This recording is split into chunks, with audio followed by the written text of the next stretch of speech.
Richard from Abbott's Pizza. Well, what? How long have you been? You're the owner of Abbott's Pizza, one of the founders, right? That's right. You've been here how many years? 18 plus years. Well, you're the man we want to talk to. Yeah. What's going on today? What do you think about it? You know what? What is happening today? There's GQs out in the street. Oh, really? Is that what's going on? And they're the ones passing out the sign that says "We Are Venice"? No, Oh, there's an opposition to that. Oh, okay, yeah, okay. Yeah. They made it. They said it was the coolest street in America. In one of their publications. About 5 years ago. Was it 2, 3, 4 years ago when they said that? They keep saying it every year. Every time somebody needs to sell some property. The coolest year every year. The coolest boulevard every year. That's how you keep the real estate value going up. How are you surviving here? Yeah, I mean, a lot of people honestly, are getting kicked out. To be honest with you, that's kind of the deal. When people start to say things are cool, that's when it becomes uncool. And I don't really think what made us cool is the fact that the people around here really cared about the neighborhood, really cared about what they were doing. They were real, they were honest, and you always have a certain element that people that are not necessarily going to do the right thing, but the fact that now it's if it's become trendy, the next step is you got all the wannabes who come in here and a lot of trendy people coming here, and the next step after that are the tourists who are coming here, and then it turns into Melrose, or it turns into the Promenade, and it turns into a place that's just really uncool. I find that in most of the tourist attractions I go all over the world. When I get there, I almost feel like a sucker when I get there. Not that there's not something there to be seen, but when you get there, you can tell all the people that live and work around there. They're looking at you like, here comes another sucker tourist coming through, and that makes it uncool, and that makes it not necessarily a nice place to be. I mean, what makes it nice, like I said, are the people, and we had all this artists around here and musicians and people that really care about the neighborhood. Not just making money, they really care about the neighborhood and trying to make it a nicer. I mean, for us as Abbott's Pizza, I always like to say, we're here, we're trying to make it a nicer, safer, cleaner place for people to live, work, and play. For me, that's the kind of the way I live my life. So it's almost selfish because it makes me feel good as a person. People see me out in the street picking up garbage or this or that. I don't do it so people can see me. I do it because it makes me feel better as a person. So it's almost a selfish thing, but maybe I was taught the right things in some ways.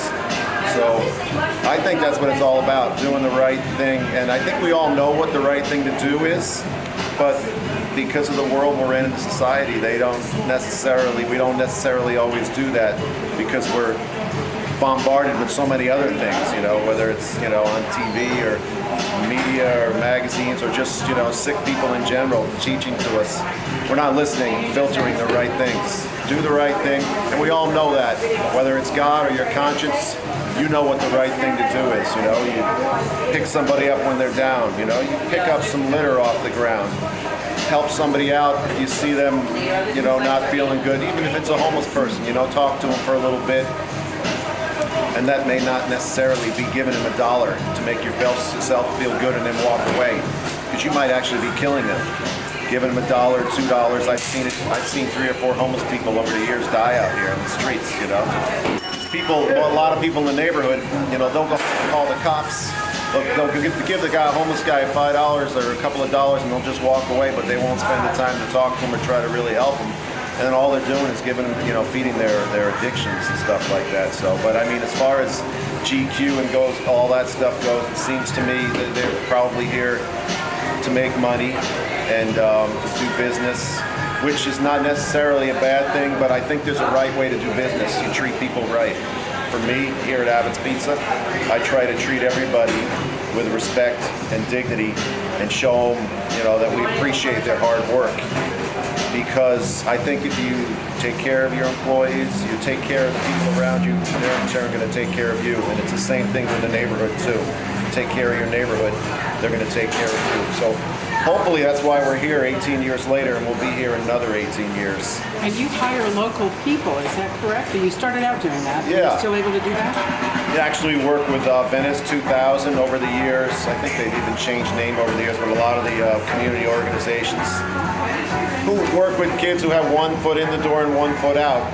And but you still got to have a good attitude, otherwise you're not going to make it. You got to have the attitude that, you know, of appreciation, have some humility, and be willing to work hard. But if someone has those things, you know, we try to work with them and give everyone an opportunity. So we do work with mostly all kids that live around here, young people, and we're happy to see them go on and to bigger and better things. And if they want to stay here and work with us, we're happy about that too.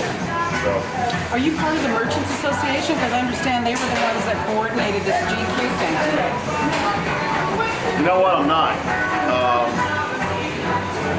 There's so many splintered groups now, I'm not even sure who's in charge now. I was on the Abbot Kinney board for a while, so that kind of got taken over, you know, and I was just there to, like I said, to make it a nicer, safer, cleaner place to live, work, and play.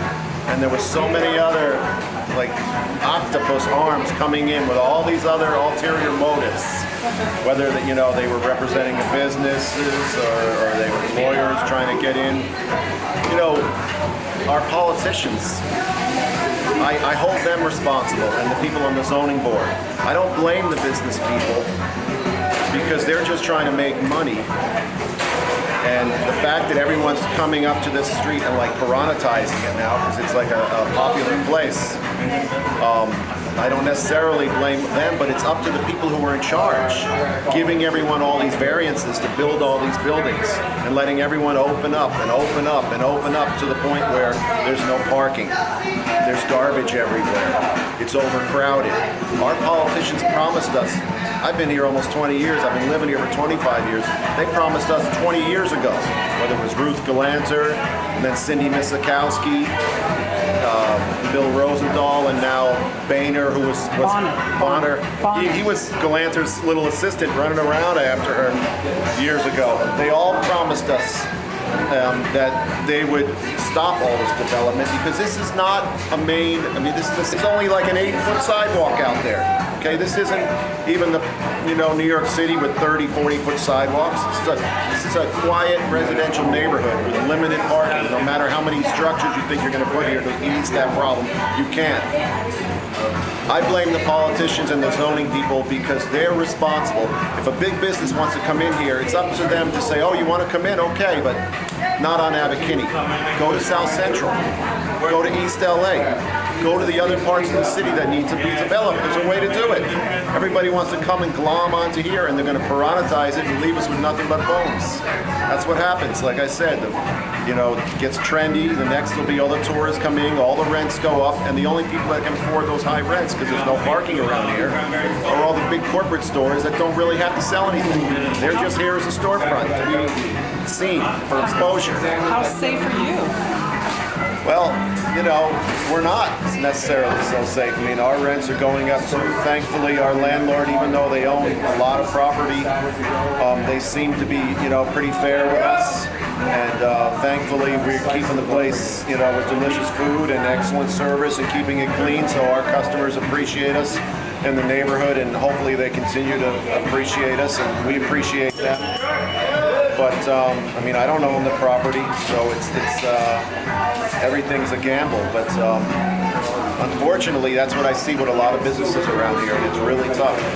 It's really tough for them. Because of this anchor store, you've been able to expand. You have a store in across from Santa Monica College. We actually, that's not our. That's my. I was with my brother, so that's after all these years, that didn't work out. So he went his separate way. So this is actually the only Abbott's Pizza.